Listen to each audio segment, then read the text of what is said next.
रहा हूँ लेखिका शिवानी द्वारा लिखी गई कहानी जिसका शीर्षक है लाटी। इस कहानी के मुख्य स्त्री पात्र 16 वर्ष की एक खूबसूरत लड़की बानो है, जो कि बाद में वह लाटी के नाम से जानी जाती है। इस कहानी में मध्यम वर्गीय समाज में पति के बिना अकेली रहने वाली पत्नी के जीवन की त्रासदी के बारे में बताया गया है।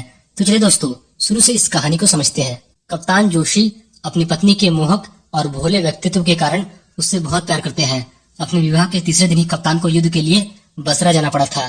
तब बानो की उम्र केवल 16 वर्ष थी। अपने पति की अनुपस्थिति में बानो ने सास और ननदों के ताने सुने, भतीजों के कपड़े धोए, ससुर के होज बीने और पहाड़ जैसे नुकीले छतों पर 5-5 शेर उड़द पीसकर बढ़िया बनाई। बानो को मानसिक प्रताड़ना भी दी गई कि उसके पति को जापानियों ने कैद कर लिया है और अब वह कभी नहीं आएगा।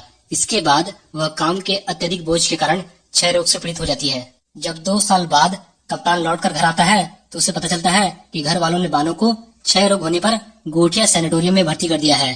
फिर कप्तान दूसरे ही दिन बानो के पास पहुंच गया। कप्तान को देखकर बानो के बहते आंसू की धारा ने 2 साल की पूरी शिकायतें सुना दिए।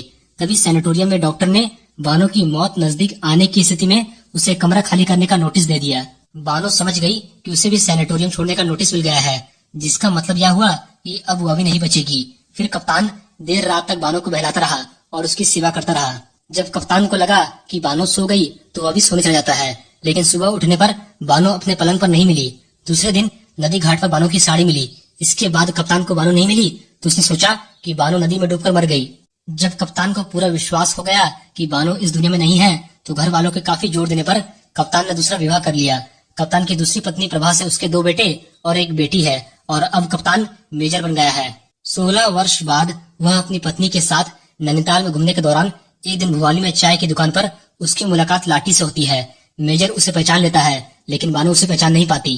तभी मेजर को पता चलता है कि गुरु महाराज ने अपनी औषधियों से उसका क्षय रोग ठीक कर दिया था, लेकिन इस प्रक्रिया में उसकी याददाश्त और आवाज दोनों चली गई। अब ना तो वह बोल पाती है और ना ही